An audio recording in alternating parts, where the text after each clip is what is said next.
This video is focused on the psychodynamic approach in psychology, and guys, it's a very, very fun one, so strap yourselves in.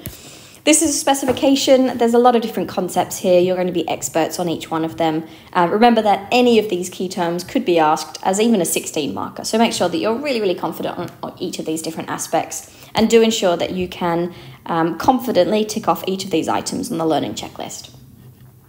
So before we jump into the key assumptions of the psychodynamic approach, I think it's really important for you to understand the founder of this approach, and it is none other than this man here, Sigmund Freud. Now, his name actually isn't listed in the specification, but it's impossible to talk about all of these ideas without knowing something about the man, about the legend that is Sigmund Freud. Most of you will have heard of him. You certainly will have heard of some of his ideas. And so I'd like you to watch this video. I'd like you to write down as many facts as you can recall about Sigmund Freud at the end of the video, and be prepared to share some of them in class. A very, very interesting man, hugely influential, not just in psychology, but in lots and lots of different areas of life in general. And a lot of the things that we kind of take for granted, a lot of sort of common terminology like denial, for example, or defense mechanisms, or projection, we can thank Freud for a lot of these terms. So it's important that you understand a little bit about him, even if you couldn't get asked a question about him directly. All right, so a little bit about Freud. As I say, I think it's so important to understand who he was and the context in which he was writing. So Sigmund Freud, he is the main figure in the psychodynamic approach. He was an Australian neurologist. This is somebody who treats diseases of the brain and the spinal cord. But actually, before he was a psychologist, Freud was a researcher, a scientist, and a doctor. So he's done lots and lots of research. He was really interested in mollusks, actually, and did a lot of pioneering work in that area as well. But we know him really as the father of psychoanalysis. He's a really, really important person in psychology. And I think sometimes if you tell people that you're studying psychology or you're a psychologist, they'll ask you to read their mind. Tell me, what am I thinking? What does my dream mean?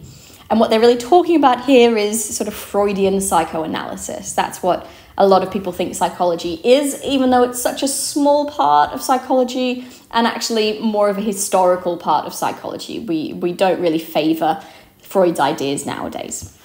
Nevertheless, he was really, really influential in the psychodynamic approach, and he was really influential in the treatment of mental disorders. Before Freud, we were treating mental disorders biologically rather than psychologically. So he was the first person to sort of treat some of his ideas and to treat mentally ill patients with, I guess, respect. You know, he was the first person to listen to them rather than just try and treat them using biological techniques.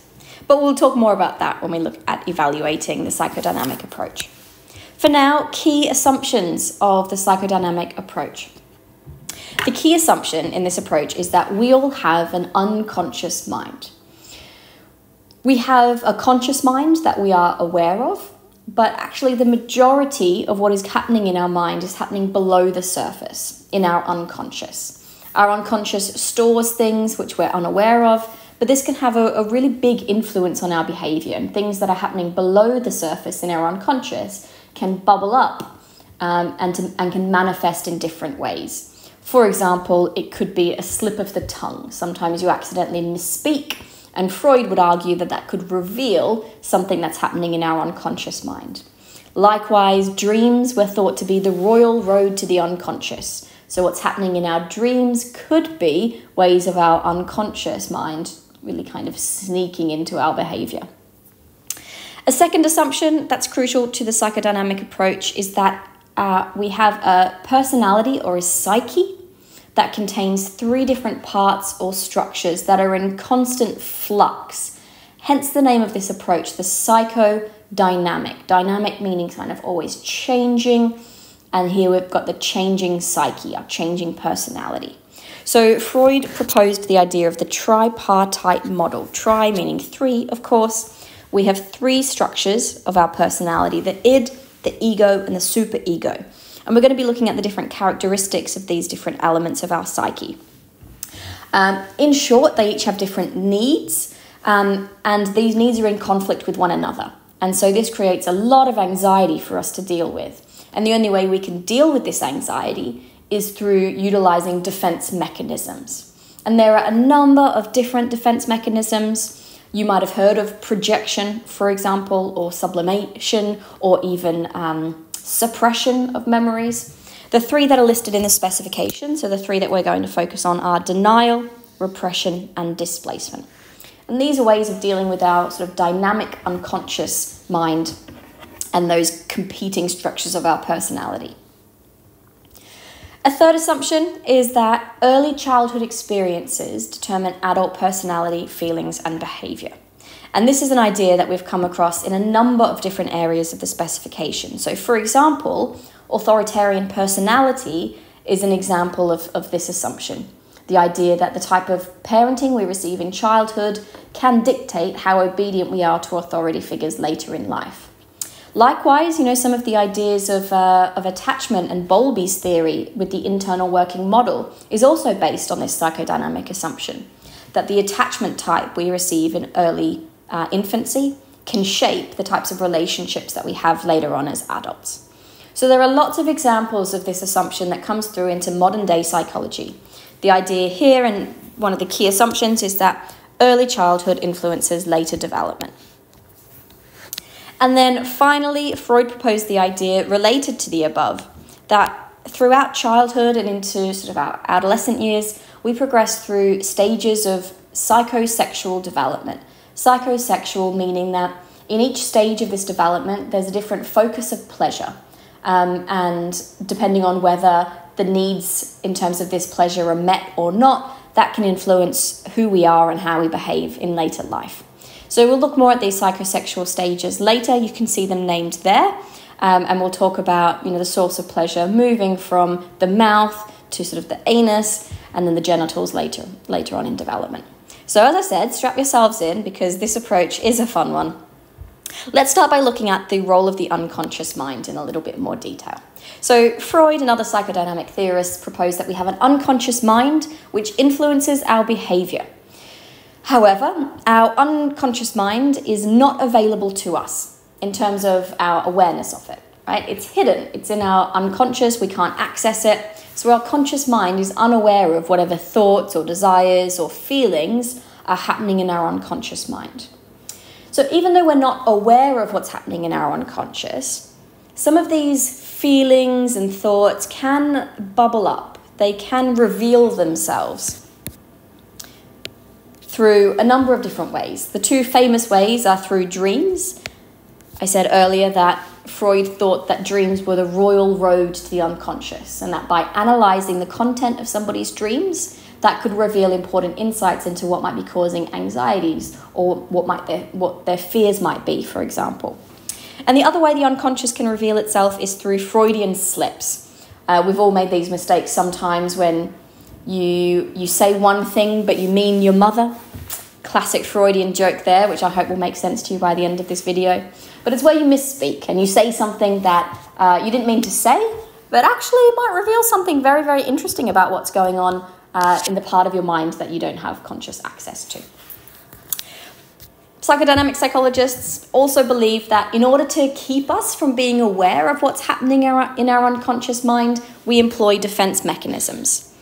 The things in our unconscious are there because they would cause us too much anxiety if we were aware of them. For example, we will learn later in this video that Freud proposed that young boys during their development possess incestual thoughts about their mother. Now that idea is absolutely shocking to us. And if we were aware of that, if boys were aware that they had incestuous thoughts about their mother, that would just cause them complete anxiety. And so that is something that belongs in our unconscious mind, and we can't and we shouldn't have access to it. Defense mechanisms help to keep that hidden. They help to keep things in our unconscious mind. They help these things from causing us anxiety in our day-to-day lives.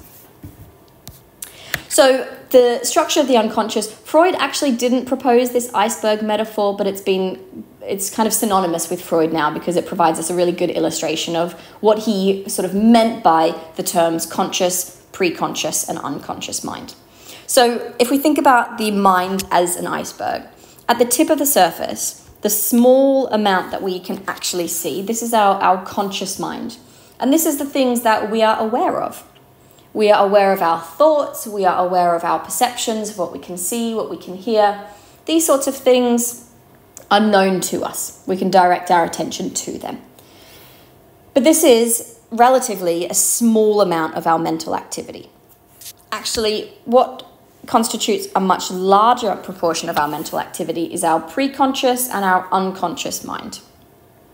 So the preconscious, these are things that we are not aware of. So this is sort of the threshold of awareness. So these are things that are below our conscious awareness, but we could be aware of them if we tried.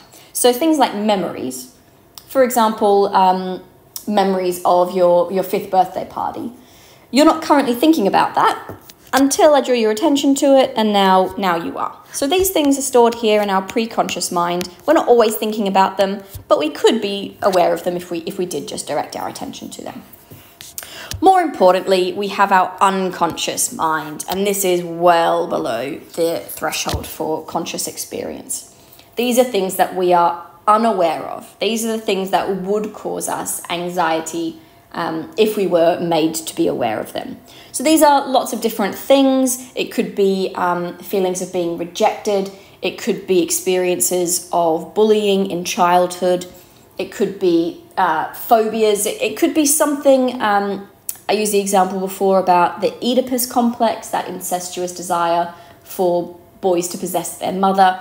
All of these things are buried here, well below the surface in our unconscious mind. And these things can bubble up through dreams and Freudian slips. Sometimes they can make themselves known to us in very, very interesting ways. So at this point, I'd like you to just pause the video, and I want you to give some specific examples, ones that I haven't already mentioned, of things that would be present in the conscious mind, the preconscious, and the unconscious mind. And we move on now to look at the next assumption of the psychodynamic approach. And this is where the psychodynamic approach really gets its name. And this is through the focus of the personality, or the psyche. Freud proposed a tripartite model, 3 parts. And he proposed that our personality has 3 components. And behaviour, our behaviour, our experiences are the result of sort of a compromise between these 3 different parts of our psyche. The 3 different parts of our psyche include the id. Yes, it's pronounced id, not ID. This is the id.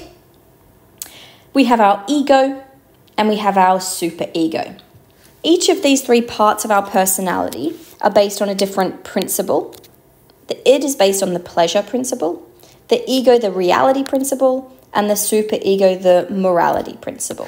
So hopefully these 3 characters here, the sort of screaming, tempestuous child, the straight-laced businessman, and the judge, are nice symbols to help you think about these different parts of our personality.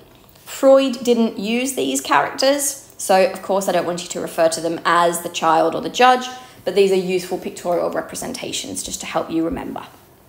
So we start with the id. The id is present from birth.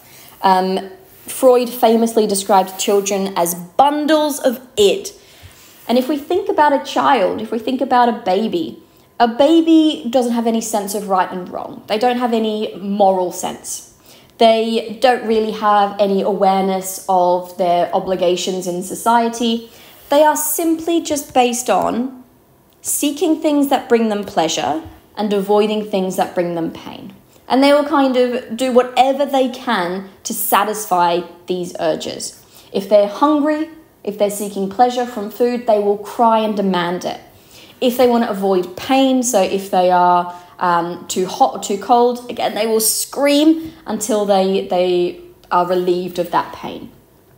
So this is the sort of the unconscious part of our mind that includes what Freud referred to as sort of the libido. I'm sure you've heard of libido as kind of a sort of sexual energy. And that's what Freud thought here as well, is that our libido is contained within our id. Because it's based on the pleasure principle, it's all about satisfying that sexual energy. And the sexual energy changes depending on where we are in our development. We'll talk about that later with our psychosexual stages. But really, this is the key purpose of the id, is to have our libido needs met. So it operates solely in the unconscious mind. We're not really aware of the demands of our id. It's driving a lot of our behavior without us really being aware of it. And the id represents sort of the innate, the instinctual, the biological drives within all of us. So they're our sort of sexual drives or our libido needs. It could be our aggressive tendencies. We might have feelings of maybe sort of hatred or some sort of anger that we can't express in healthy, socially acceptable ways. So they're in our unconscious mind, and that's part of our id.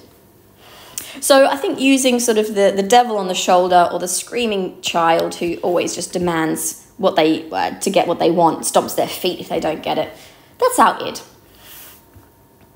We then have our ego. And I think hopefully looking at this man, that kind of gives you a sense of what our ego is. Healthy adults have a strong ego. We're not born with an ego. This emerges around the ages of 18 months to 3 years. And the role of our ego is to mediate or kind of try and satisfy and compromise the needs of the id and the needs of the superego. So it's kind of that mediator between the other two parts of the psyche or the personality. The ego is based on the reality principle. The ego is based in our conscious mind. We are aware of our ego. So this is kind of the day-to-day decision-making component of our personality. And it works based on reason, ideally. The id is chaotic, the id is unreasonable, but the ego is kind of that reasonable, rational, logical, orderly part of our personality. It has to mediate between the two other parts of our psyche. So the id is trying to always seek pleasure, and the superego is always trying to seek morals. It's always trying to get us to do the right thing. And we get a sense that these are always in conflict. Either we're trying to do the right thing or we're trying to seek pleasure. And they're at odds with one another quite often. And so the ego is the one that has to make the logical, reasonable decision about how to actually act that's going to satisfy the needs of both, ideally. So the ego, it wants to achieve pleasure, it wants to avoid pain, but it wants to do so in a realistic way, and it wants to avoid any unpleasant consequences. So it's got a pretty hard job. It's got a pretty hard job. So the way that it works and the way that it sort of helps avoid the anxiety that comes from the id superego struggle is by using defense mechanisms. So defense mechanisms we'll look at in a little bit. They're often referred to as ego defense mechanisms because it's the rational part of our personality that is trying to satisfy all of these other unconscious parts of our personality, and it must do so in a socially acceptable kind of logical way. And then finally, the last part of our personality to emerge is our superego. And this emerges during the phallic stage of development. It emerges between the ages of about 3 to 6 years. And it is located mostly in the unconscious. It's located generally in the unconscious mind. The superego works on the morality principle. It is always trying to get us to strive for perfection and to always perform the most moral behavior. It's always trying to get us to do the right thing. And if we don't do the right thing, then we're going to be punished through guilt if we're not able to achieve perfection. The superego is based on the internalization of our same-sex parents' moral standards. Now, I know that's a bit of a mouthful, but when we talk about the Oedipus complex later on in this video, we'll see that the way to kind of overcome the anxiety of our desire to possess our opposite sex parent, the only way that we can overcome that anxiety is by identifying with our same-sex parent. So we start sort of taking on their characteristics. And part of that process is internalizing or taking on board their moral standards. And so in some ways, the superego is like the parent in our psyche, the one that is always just trying to get us to do the right thing, to teach us lessons. If we get something wrong, they'll punish us until we get it right. And so our superego is sort of like our internalized parent in our psyche. Or we can think of it in terms of sort of the metaphor of a judge who passes down sentences when we get it wrong, who's trying to uphold the law and trying to do the right thing all the time. And this is kind of, if we think about self-criticism, if we think about that voice in our head that tells us, oh, that was so embarrassing, oh, you should have worked harder. That's our superego, right? It's the voice of our conscience. It's telling us what we're doing right, but it's also telling us what we're doing wrong. And it's trying to persuade the ego to do more moral behaviors, to try and, rather than just doing what's realistic, to try and do what's moral all the time. So a useful metaphor here is thinking about the id as the horse, the ego as the rider of the horse, and then the superego as the father of the chariot rider, sitting behind him and pointing out his mistakes and, criticizing him for not doing right. And Freud famously said the ego is like a man on horseback who has to uphold in check the superior strength of the horse. So the needs of our ego are strong, really, really strong. It's the sort of unevolved, instinctual part of our psyche, responsible for all of our urges and desires that the ego is desperately trying to repress. So the ego, the driver of the horse, of the chariot here, is like the rational part of our brain. It's able to guide the id, but Freud would argue that really it never has full control. Just as like a person riding a horse is aware that if the horse wants to go in a different direction, ultimately he's going to be powerless to stop it. And then, as I said, the superego is sort of the person who's criticizing our performance and telling us to try harder. So what I'd like you to do at this point in the video is to have a look at this scenario here. You're sitting on a bus and you notice someone has left a wallet stuffed with £50 notes. What I would like you to do is to have a think about and consider how the id, the ego, and the superego would respond or try and get us to respond in that scenario. So you could do this with quotations, like a little sort of devil or angel on our shoulder, or you could just describe the behaviors. So please pause the video now at this point and complete that task. Now we look at defense mechanisms. Now you've heard this term, I am sure. Sometimes we use it as sort of a catch-all, like, oh, that's just a defense mechanism. Or they're saying that because they're just trying to, that it's just a defense mechanism. And we all use defense mechanisms from time to time. And that's fairly healthy, actually. Our ego needs that to protect itself. But if we're using defense mechanisms excessively, or if we're using them over a long period of time, this can sort of build up and can lead to psychological disorder. Or so the psychoanalysts say. So defense mechanisms, these are used in order to prevent us from being aware of the content of our unconscious mind. Remember, our unconscious mind contains anxieties, fears, repressed memories, things that would be sort of dangerous or maybe unhelpful to us day to day. So defense mechanisms help prevent us being aware of that, and also help us to deal with the conflicting demands of the three parts of our psyche. Our ego uses defense mechanisms so that we're not constantly aware of that back and forth between our ego and our superego. We keep that quiet, we keep that unknown to us, we keep that in our unconscious mind through defense mechanisms. Defense mechanisms are unconscious. We're not aware that we are using them. The whole point is that they're trying to keep us from things that we don't know, and so we have to be unaware that we're using them. So defense mechanisms, they're unconscious, and we use them when we're not able to face a situation that we couldn't deal with rationally. So if there's something that is going to cause us too much anxiety, if it's going to cause us too much pain and suffering, then we employ defense mechanisms. They work by distorting reality. So they change the way that we either see ourselves or see somebody else or see the world around us. They change our perceptions, and this helps to reduce anxiety. The three defense mechanisms that have been named on the specification that we're going to be looking at are denial, displacement, and repression. But elsewhere in the specification, we'll be talking about identification, internalization, projection, and you might have heard of some other ones as well, like suppression or sublimation. There's lots of other ones as well. So let's have a look at those 3 defense mechanisms.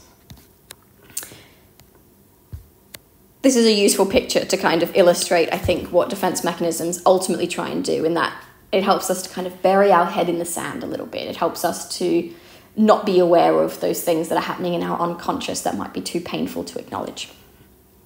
So let's start with denial. Important to know the definitions of these guys.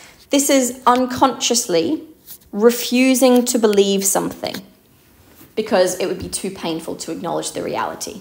So, for example, you might have lost your job, and that's just too painful to acknowledge, because then you'd have to deal with feelings of rejection, feelings of not being good enough, and that would just cause us too much pain. And so somebody might continue going to work even though they've actually been fired.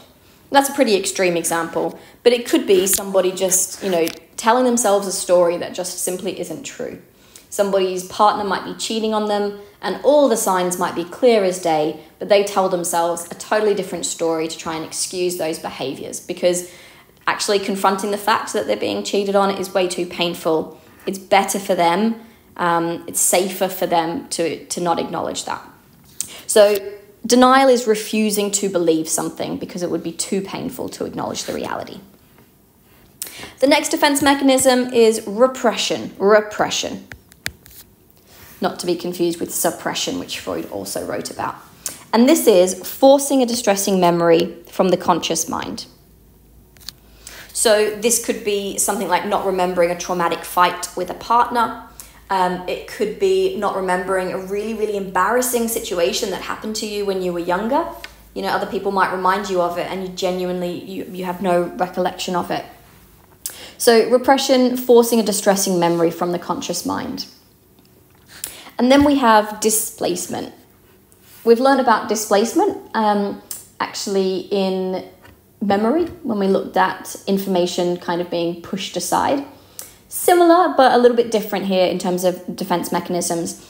This is transferring the feelings from the true source of the distressing emotion onto a substitute target. So, for example, you might be feeling anger towards your parents, but you get in lots and lots of trouble if you actually displayed that emotion to the true source of that feeling. So instead, you transfer that feeling from your parents onto a substitute target, like slamming the door. Another example could be somebody has a really, really hard day at work and they hate their boss. They're feeling completely angry and frustrated, and then they go home and they're really rude to their wife and kids. That would be an example of displacement. They'd get fired if they displayed their true feelings towards the source of that emotion. If they were actually angry at their boss, they'd get fired. So they transfer those feelings of anger from the boss to their wife and kids at home. Important when you're describing or applying your knowledge of displacement, that you're able to A, recognize the source of this distressing emotion, B, you're able to identify what that emotion is, and C, you're able to identify the substitute target. So really important that you're able to do those sort of 3 parts there. What I'd like you to do now in the video is to write your own example for denial, repression, and displacement. Something other than one of the examples I've given you in this video, please. And now we move on to look at the psychosexual stages of development. And this is what everybody knows about Freud. The psychosexual stages we're going to look at in a few different places in the specification, actually. They've been surprisingly applied to lots of different areas. Freud basically claimed that early childhood development, early childhood experiences, have a great influence on our adult behavior and personality. So what happens essentially as a child influences who you are and how you behave as an adult. What he meant by sort of early childhood development was these psychosexual stages. And he proposed that all children go through 5 stages of psychosexual development. Each stage is marked by a different source of pleasure. So when we spoke earlier about the id and its libido, In each stage of development, the libido is focused on a different erogenous area, so a different area of our body that brings us pleasure. Each stage has a different source of pleasure, and each stage, therefore, has a conflict that needs to be resolved in order to successfully progress to the next stage. So, because we have a source of pleasure at each stage, the id just wants to get as much of that pleasure as possible. Now, the ego can't really let that happen. That's not appropriate. And so if we get too much pleasure at a particular stage, or if we don't get enough pleasure at a particular stage, then a fixation might occur. We might basically get stuck at that stage. We might carry features of that stage through to our adult life. And the conflict that happens at each stage is dependent on the source of pleasure. So the conflict is basically having to deal with not getting pleasure at that in that area of the body any longer. And these conflicts could be to do with weaning from breastfeeding, toilet training, the Oedipus complex. Basically, if we don't resolve the conflict that happens at that stage, then we're not going to have a healthy adult personality. So I think the best thing to do really at this point now is to just have a look at those stages and have a look at the source of pleasure, the conflict, and the fixations. Questions have come up before that have been 6 marks entirely on these stages. So you really do need to be able to name them in order, the ages, and describe each of the stages as well. Okay, so let's start off with the oral stage of development. This occurs from birth to 1 year of age. The erogenous zone, or the source of pleasure here, is on the mouth. During this stage, if we think about it, the infant's primary source of interaction with the whole world is through the mouth. If they need to suck in order to feed, so that could be through breastfeeding. So the sucking reflex is especially important here. The mouth is vital for survival for an infant. So the infant derives pleasure through oral stimulation, through activities that are gratifying in terms of sort of oral pleasure. So things like breastfeeding, things like tasting or sucking. You'll notice that young infants just put everything in their mouth. If there's something that they haven't encountered before, a blanket or a toy, it goes straight in their mouth. And that's their way of really interacting with the world. That's their source of pleasure, their source of safety and comfort. So we can imagine then that a conflict that they must overcome is weaning off breastfeeding and weaning off pacifiers. Their only source of pleasure since the day they were born has been through sort of having that safety through feeding. And now if that's getting ripped away from them when they're weaned off breastfeeding, then that's going to cause a whole lot of grief for the infant. And if infants haven't received enough pleasure through perhaps being weaned off breastfeeding too early, then that could result in a fixation. Likewise, if breastfeeding, if weaning occurs too late, then they got too much pleasure and satisfaction via the mouth during this stage of development. And that can also lead to a fixation. So what we mean by this, if they haven't overcome their conflict, then aspects of this stage are going to be present in adult behavior. And as an adult, we could have oral fixations, so people that bite their nails, people that engage in smoking or thumb sucking, or even people that are sort of like critical. That could also be seen as a fixation on the oral stage of development. I know it sounds a little bit bonkers, and I think it's kind of important to acknowledge what Freud was kind of getting at here. I think it's really, really easy just to write off these ideas as absolutely ludicrous and not based in science. But if we just take a moment to think about this oral stage of development, in this stage, the infant is entirely dependent upon their caretakers. And these caretakers are responsible for feeding the child. And that child develops a sense of trust and comfort through this feeding, through this oral stimulation. So for a child to then be weaned off breastfeeding, the child now needs to become less dependent on their caretakers. And that is just a huge thing for an infant to overcome. That's been their source of safety and comfort and pleasure for their whole life. And now, all of a sudden, that's taken away from them, and they have to find a way to get to grips with that. And so, yes, the idea seems a little bit out there, but I think it's just important to understand that for an infant who can't really verbalize any of these struggles, we could see that perhaps this could be a source of anxiety for them. Okay, we move on then to look at the anal stage of development. This occurs from 1 to 3 years, and here the focus is kind of on bowel and bladder control. So during this stage, Freud believed that the primary source of pleasure was on controlling bladder and bowel movements. And the major conflict at this stage, therefore, is on toilet training. A child has to learn how to control their bodily needs, either sort of through expulsion of feces or through retention of feces until the right time, and so on. And developing this control over their bodily needs, that kind of leads to a bit of a sense of accomplishment and independence. So that's the conflict at this stage. And we can see that, this stage is entirely dependent upon the way in which parents approach toilet training. So parents that approach toilet training with praise and give lots of awards using the toilet at the appropriate time, that really encourages positive outcomes and helps the children to feel capable and productive. But likewise, if parents don't provide this right support and encouragement to children during this stage, if parents shame or ridicule the child for accidents, then that could lead to fixations in this stage. So inappropriate parent responses could lead to anal retentive personality traits. So somebody could, for example, have not received enough praise during that toilet training, and now they're desperately seeking to be tidy and obsessive. And maybe you've heard the phrase of somebody being anal retentive. And it just describes somebody who's a little bit uptight and needs things to be in a particular order and particular structure, I guess.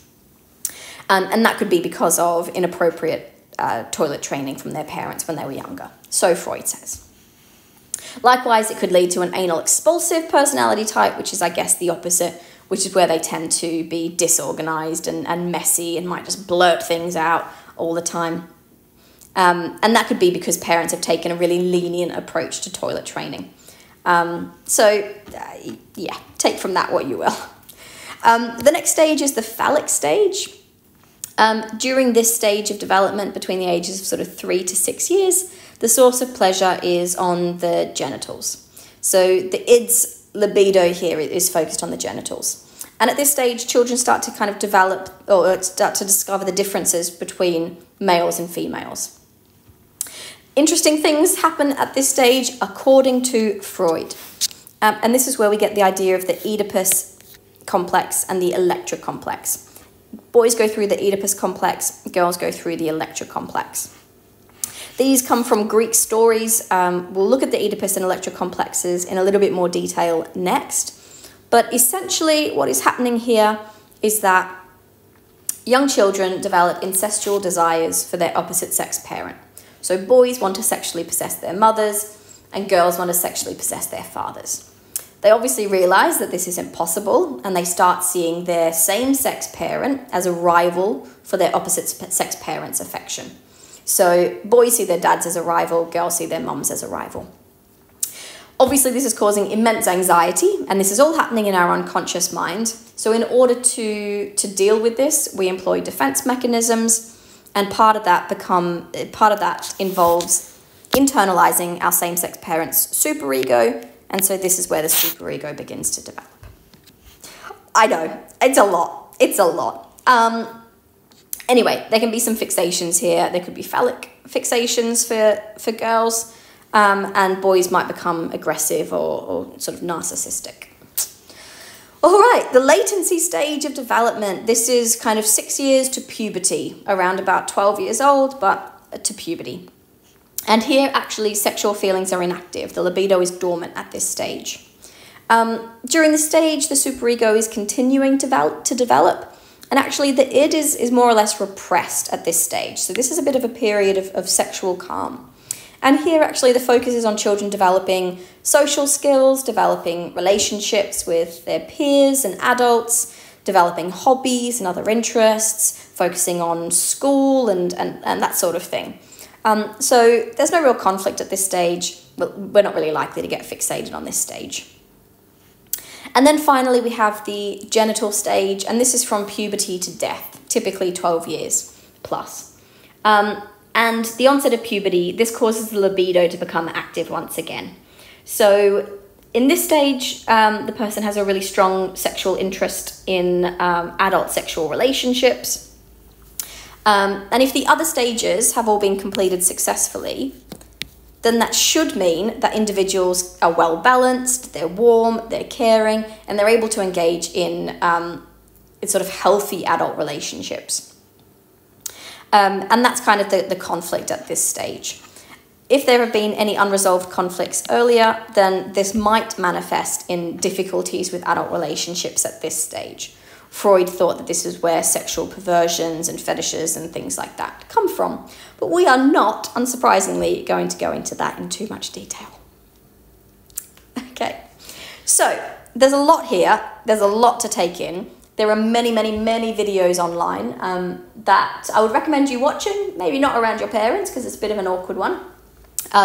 But it just helps to kind of take you through what Freud meant by some of these ideas. You know, we're looking at this in a very, very superficial sense.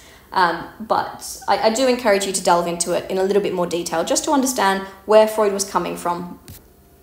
So most importantly, I want you to develop a mnemonic, some sort of like acrostic or some sort of acronym or something to help remember the order of those 5 stages.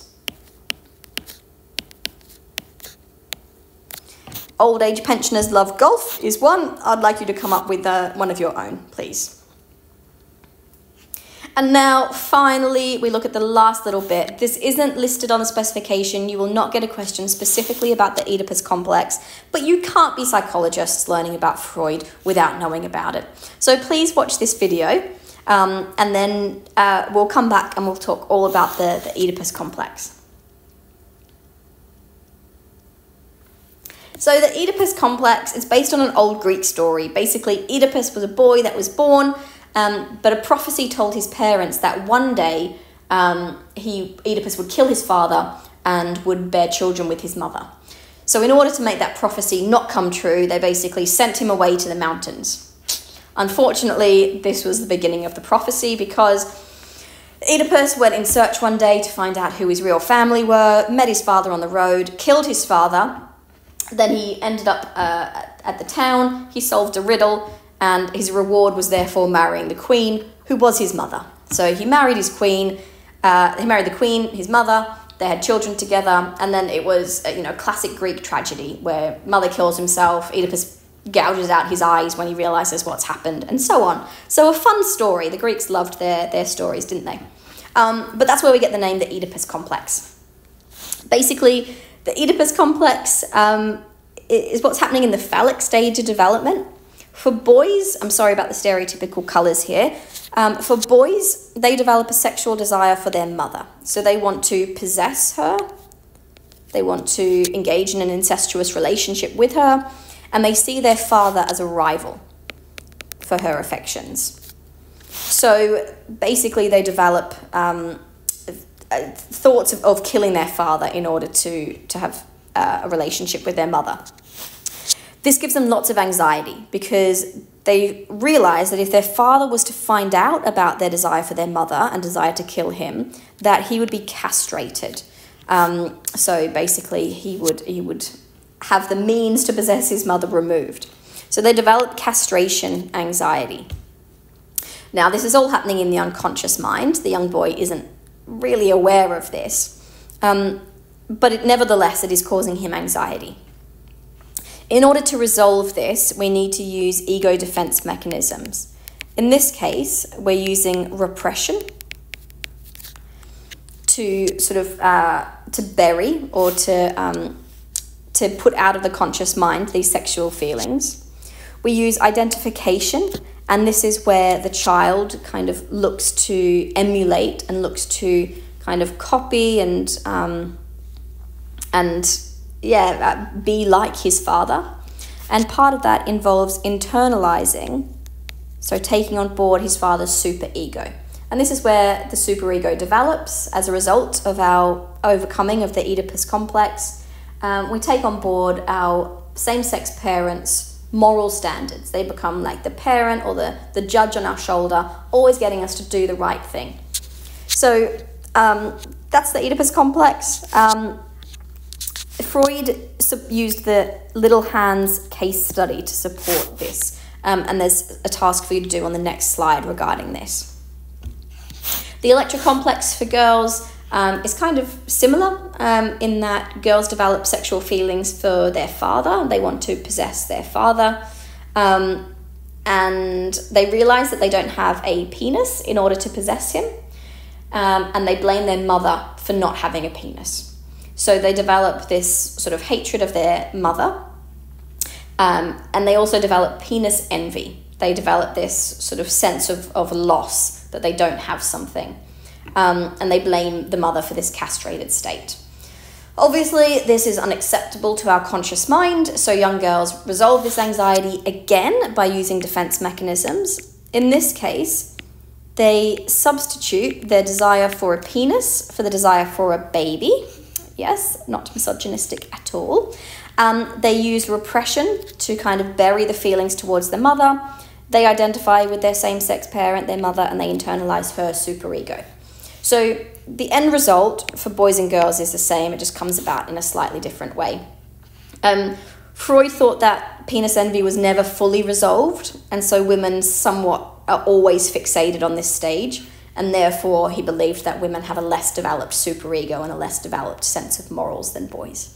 So again, perhaps some issues of misogyny with Freud's ideas that can't be ignored, but are not really the focus of us at this stage anyway. We'll look at this next year when we look at issues and debates, and we'll look at gender bias in psychology.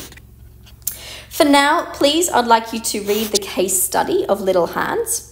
There are videos online, which I'd also encourage you to look at as well, so you can see where this theory kind of emerged. And there are 3 questions here for you to answer. And that brings us to the end of the AO1. There are lots of different aspects of this theory. The challenge is being able to summarize it. So here I've got a hopefully useful, roughly 150 words, a 6-mark AO1 paragraph. What I'd like you to do, please, is to fill in those missing key terms, and that gives you your nice summary of the psychodynamic theory.